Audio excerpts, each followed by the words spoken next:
दोस्तों, स्वागत है आपका फिर से अपने YouTube चैनल MLSU एग्ज़ाम पर। आज हम BA फोर्थ सेमेस्टर के जो हिंदी साहित्य का पेपर है उसके निबंध एवं नाटक के सभी यूनिट के प्रश्न, महत्वपूर्ण प्रश्न हैं जो एक वीडियो में पूरे करने वाले हैं। तो वीडियो को लास्ट तक जरूर देखना क्योंकि ये प्रश्न इंपॉर्टेंट है। तो चलो शुरू करते हैं यूनिट 1 से। एक क्लास में हर यूनिट के प्रश्न देख लेंगे। तो यूनिट 1 ध्रुव स्वामिनी महत्वपूर्ण प्रश्न उत्तर देखेंगे, लघु उत्तरीय जो 2-5 अंकों में पूछे जाते हैं। तो प्रश्न नंबर 1, ध्रुव स्वामिनी की रचयिता कौन है? तो उत्तर है ध्रुव स्वामिनी की रचयिता जयशंकर प्रसाद है। याद रखना, जयशंकर प्रसाद, मतलब कि ध्रुव तारे की जय से याद रख सकते हो। प्रश्न नंबर 2, ध्रुव स्वामिनी किस प्रकार का नाटक है? तो उत्तर है यह एक ऐतिहासिक एवं सामाजिक समस्या प्रधान नाटक है। प्रश्न नंबर 3, ध्रुव स्वामिनी के का मुख्य विषय क्या है? तो उत्तर है नारी सम्मान, स्वाभिमान एवं स्वतंत्रता तथा अन्याय का विरोध करना। इससे पहले मैंने पांचों यूनिट को सारांश के रूप में करवा दिया है। इसके महत्वपूर्ण प्रश्न देख रहे हैं हम। प्रश्न नंबर 4, जयशंकर प्रसाद का जन्म कब और कहाँ हुआ? तो उत्तर है 30 जनवरी 1889 को वाराणसी उत्तर प्रदेश में इनका जन्म हुआ।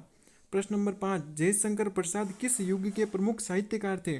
तो छायावाद युग के प्रमुख साहित्यकार थे। प्रश्न नंबर 6, जयशंकर प्रसाद की दो प्रमुख कृतियां लिखी है। तो कामायनी और स्कंदगुप्त, ये पूछी जा सकती है, कामायनी और स्कंदगुप्त। प्रश्न नंबर 7, ध्रुव स्वामिनी की मुख्य विशेषता क्या है? तो उत्तर है नारी स्वाभिमान और स्वतंत्र व्यक्तित्व का चित्रण करना। प्रश्न नंबर 8, ध्रुव स्वामिनी नाटक का संदेश क्या है? तो उत्तर है अन्याय का विरोध तथा नारी को सम्मान एवं स्वतंत्रता मिलनी चाहिए, इस प्रकार उन्होंने विरोध किया। इसके बाद में दीर्घ उत्तरीय प्रश्न देख लेते हैं 10-15 अंकों के। प्रश्न नंबर 1, ध्रुव स्वामिनी नाटक का सारांश लिखिए। तो उत्तर है ध्रुव स्वामिनी जयशंकर प्रसाद का प्रसिद्ध ऐतिहासिक नाटक है। याद रखना, नाटक है। इसमें नारी के स्वाभिमान, साहस और स्वतंत्र व्यक्तित्व का चित्रण किया गया। एक नारी के बारे में चित्रण किया गया है पहले पार्ट में, यूनिट 1 में। ध्रुव स्वामिनी अन्याय और अपमान का विरोध करती है तथा अपने आत्मसम्मान की रक्षा करती हुई नाटक के में प्रेम, राजनीतिक कर्तव्य और आदर्श का सुंदर समन्वय मिलता है। लेखक ने यह संदेश दिया है कि नारी किसी की दासी नहीं बल्कि सम्मान और अधिकार की अधिकारी है। मतलब कि एक नारी के बारे में बताया गया है कि नारी किस प्रकार अपने कर्तव्यों के लिए लड़ती है। प्रश्न नंबर 2, जयशंकर प्रसाद का व्यक्तित्व एवं कृतित्व लिखिए। तो उत्तर है जयशंकर प्रसाद का जन्म 30 जनवरी 1889 को वाराणसी में हुआ। वे छायावाद के प्रमुख कवि, नाटककार, कहानीकार तथा उपन्यासकार थे। उनकी भाषा संस्कृत निष्ठ, प्रभावशाली तथा काव्यात्मक है। उन्होंने हिंदी साहित्य को अनेक अमूल्य कृतियां दी है। प्रमुख कृतियां कौन कौन सी है? जैसे कामायनी, आंसू, झरना, स्कंदगुप्त, चंद्रगुप्त, ध्रुव स्वामिनी, याद रखना, पूछे जा सकते हैं। साहित्य में योगदान, उन्होंने हिंदी नाटक को नई ऊंचाइयां दी तथा नारी के सम्मान और राष्ट्रीय चेतना को अपनी रचनाओं में प्रमुख स्थान दिया। तो ध्रुव स्वामिनी के बारे में कुछ भी आ जाए तो आपको नारी के बारे में लिख देना है। इसके बाद में प्रश्न नंबर 3, ध्रुव स्वामिनी नाटक की विशेषता लिखिए। तो उत्तर है ऐतिहासिक कथानक है। इसमें नारी स्वाभिमान का चित्रण किया गया है, प्रभावशाली संवाद है और आदर्शवादी और यथार्थ का समन्वय है। सरल एवं साहित्यिक भाषा का प्रयोग किया गया है, राष्ट्रीय चेतना का भाव उत्कृत होता है। इसके बाद में यूनिट 2, जिसमें भारतेंदु हरिश्चंद्र जी ने भारतवर्षोन्नति कैसे हो सकती है इसके बारे में लिखा है। तो लघु उत्तरीय प्रश्न नंबर 1, भारतवर्षोन्नति कैसे हो सकती है के लेखक कौन है? तो इसमें है भारतेंदु हरिश्चंद्र जी। याद रखना, भारतेंदु हरिश्चंद्र जी, जो हरि कर सके, भारतवर्षोन्नति। प्रश्न नंबर 2, भारतवर्ष की उन्नति के लिए भारतेंदु ने किस बात पर जोर दिया है? तो उत्तर है उन्होंने शिक्षा, स्वदेशी उद्योग और आत्मनिर्भरता, सामाजिक सुधार और राष्ट्रीय एकता पर जोर दिया है। क्योंकि भारत की वर्षोन्नति तभी होगी जब स्वदेशी वस्तुओं का त्याग होगा और स्वदेशी वस्तुएं अपनाई जाएगी, विदेशी वस्तुओं का त्याग होगा, उद्योग बढ़ेंगे, बड़े बड़े धंधे बनेंगे और सामाजिक सुधार होंगे। दीर्घ उत्तरीय प्रश्न। प्रश्न नंबर 3, भारत वर्षोन्नति कैसे हो सकती है निबंध का सार लिखिए। तो ये सारांश भी इसमें आ गया। भारतेंदु हरिश्चंद्र ने इस निबंध में भारत की उन्नति के उपाय बताए हैं। वे देशवासियों को अज्ञान, आलस्य और आपसी भेदभाव को छोड़कर शिक्षा तथा उद्योग की ओर बढ़ने का संदेश देते हैं। वे स्वदेशी वस्तुओं के प्रयोग जैसे कि देसी उद्योगों के विकास करना और राष्ट्रीय एकता को आवश्यक मानते हुए लेखक के अनुसार देश की उन्नति तभी संभव है जब जनता जागरूक हो, शिक्षित हो और परिश्रमी और आत्मनिर्भर बने। इस प्रकार भारत की वर्षोन्नति होगी। मतलब भारत एक यूनिट नंबर 3, जिसमें निबंध है बालकृष्ण भट्ट का साहित्य जन समूह के हृदय का विकास।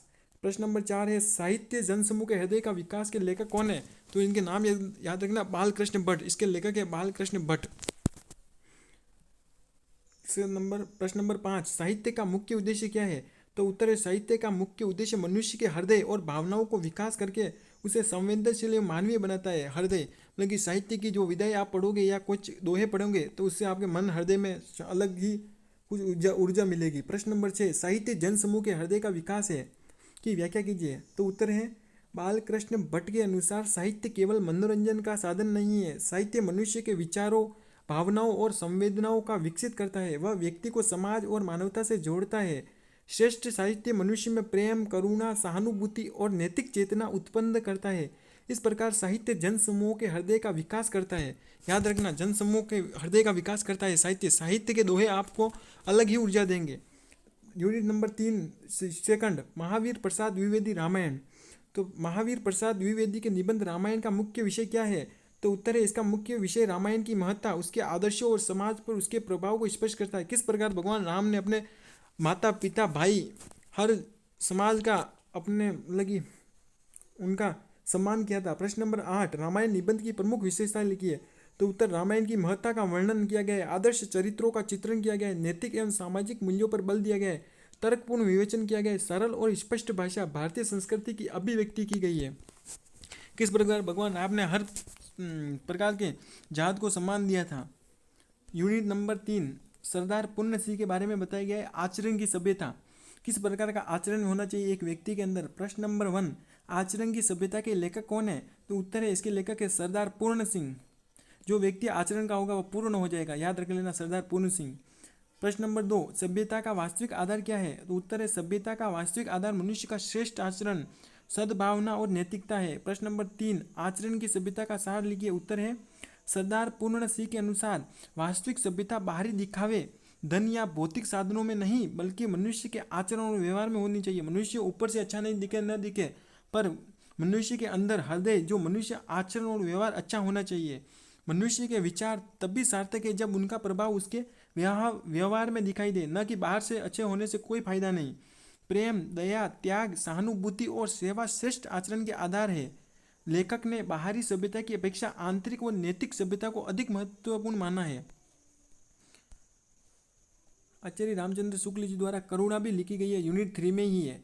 तो प्रश्न नंबर 4 आचार्य रामचंद्र शुक्ल के अनुसार करुणा क्या है? करुणा भी एक दया का भाव है। उत्तर करुणा मनुष्य के हृदय में उत्पन्न होने वाली यह भावना है जो दूसरे के दुख को देखकर संवेदना और सहायता की भावना उत्पन्न कर सकती है। प्रश्न नंबर 5 करुणा निबंध की प्रमुख विशेषताएं लिखिए। तो मानवीय संवेदना होती है, दुख के प्रति सहानुभूति होनी चाहिए व्यक्ति के अंदर, करुणा का मतलब भाव होता है। दया, तर्कपूर्ण विवेचन होना चाहिए, मनोवैज्ञानिक दृष्टि होनी चाहिए, गंभीर विचार नहीं होने चाहिए, सरल एवं प्रभावपूर्ण भाषा होनी चाहिए। इस प्रकार 3 नंबर है हजारी प्रसाद द्विवेदी जी के बारे में, जिसने लिखा है देवदारू। प्रश्न नंबर 6 है देवदारू निबंध के लेखक कौन है? तो उत्तर नाम याद रखना, उनके लेखक है हजारी प्रसाद द्विवेदी जी, देवदारू। प्रश्न नंबर 7 देवदारू किसका प्रतीक है? तो उत्तर है देवदारू ऊंचे आदर्श, दृढ़ता, स्वतंत्रता, संघर्षशीलता, आत्मसम्मान का प्रतीक है। किस प्रकार देवदारू का पेड़ जो पहाड़ों में भी खड़ा रहता है, दृढ़ता के साथ, स्वतंत्रता के साथ, ठंड हो या बर्फ हो या गर्मी हो या सर्दी, बरसात के समय भी अपने दम पर खड़ा रहता है। प्रश्न नंबर 8 देवदारू निबंध पर सार लिखिए। उत्तर है हजारी प्रसाद द्विवेदी जी ने देवदारू निबंध में देवदारू वृक्ष के माध्यम से जीवन के उच्च आदर्शों को प्रस्तुत किया है। देवदारू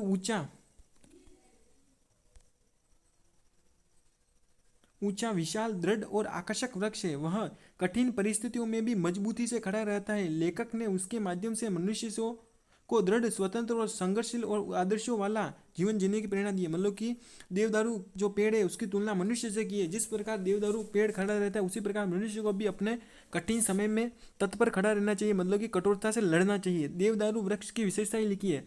तो अत्यंत प्राचीन वृक्ष है देवदारू, ऊंचा और विशाल वृक्ष होता है, आकर्षक एवं सुंदर होता है, दृढ़ और मजबूत होता है, कठिन परिस्थितियों में भी स्थिर खड़ा रहता है, स्वतंत्रता का प्रतीक है, ऊंचे आदर्शों का प्रतीक होता है।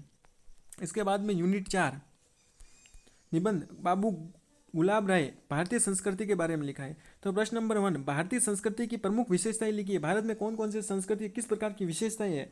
तो समन्वय की भावना होती है, मतलब कि सभी के समान भावना होती है। सहिष्णुता मतलब कि सभी धर्मों का समान होता है। आध्यात्मिकता होती है, मानवतावाद होती है, बात होती है मतलब कि एक दूसरे के काम आते हैं लोग। विविधता में एकता होती है। कहीं कहीं मतलब कि अलग अलग जगह पर कहीं खतरा आ जाए तो सब एक जगह पर खड़े हो जाते हैं, लड़ते हैं उनसे। नैतिक एवं सामाजिक मूल्य होते हैं। परंपरा एवं नवीनता का समन्वय मिला है। प्रश्न नंबर 2, भारतीय संस्कृति निबंध का सार लिखिए। तो उत्तर है बाबूलाल गुलाबराय ने भारतीय संस्कृति की प्रमुख विशेषताओं का वर्णन करते हुए इसकी समन्वयवादी और सहिष्णु प्रकृति को स्पष्ट किया है। भारतीय संस्कृति ने विभिन्न विचारों और परंपराओं को अपनाकर अपने स्वरूप को समृद्ध किया है। इसमें आध्यात्मिकता, मानवता, त्याग, सहिष्णुता और नैतिकता को विशेष महत्व प्राप्त है। इसके बाद में पढ़ते हैं कुबेर नाथ राय के बारे में। हरी हरी दूब और लाचार क्रोध, इसके बारे में लिखा है इन्होंने।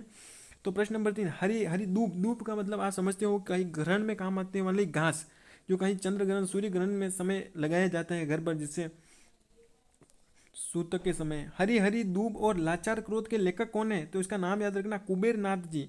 हरी हरी कुबेर।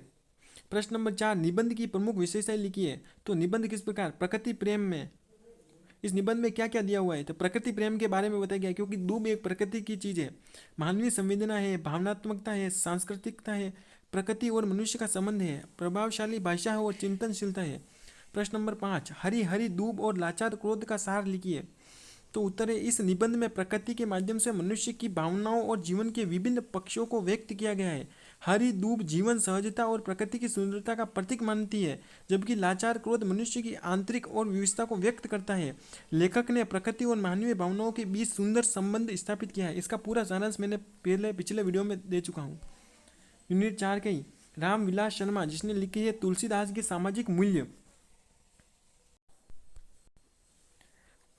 प्रश्न नंबर 6, तुलसी के सामाजिक मूल्य के लेखक कौन है? तो इसके लेखक है रामविलास शर्मा, याद रखना।